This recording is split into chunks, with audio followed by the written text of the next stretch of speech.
their employer have a legal leg to stand on, and they are supposed to be paid minimum wage just like an adult and enjoy the same rights as a worker.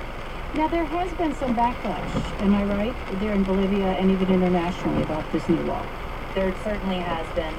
Bolivia is a party to the International Labor Organization's Minimum Age Convention, so in a developing country, the minimum age according to that convention should be 14 years old, which obviously Bolivia has moved away from.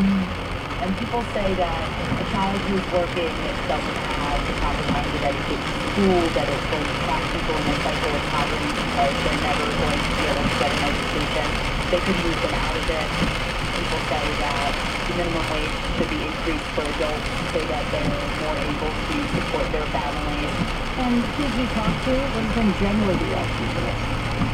Talking with children from Knoxville who are organized, they say, look, we have to work. Our families don't have enough money.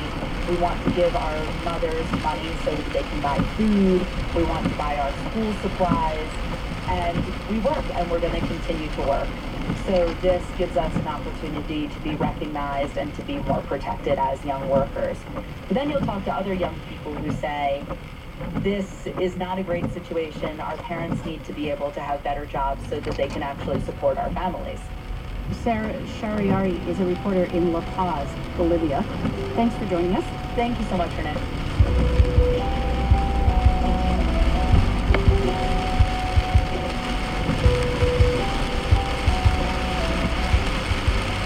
This is NPR News. Support for NPR is from NPR member stations and from the Kaufman Foundation, educating startups through the Kaufman Founder School, online at entrepreneurship.org.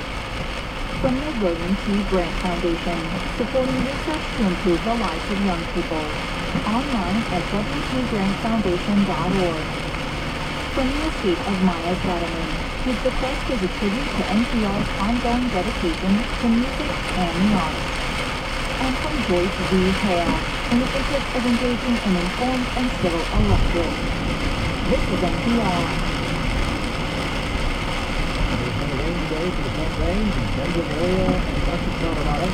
After some flooding around Denver and in Boulder, Fort Collins, and in Pueblo, the rain could be a little more spread out in western Colorado and around Grand Junction. And around Denver, rain through the day and this evening. This is Colorado Public Radio. Should see some clearing tomorrow and metro temperatures getting warmer. Denver area highs will be in the 60s today and in the 70s on Thursday. Good morning, I'm Renee Montagne. The artists of Paris may be spending more time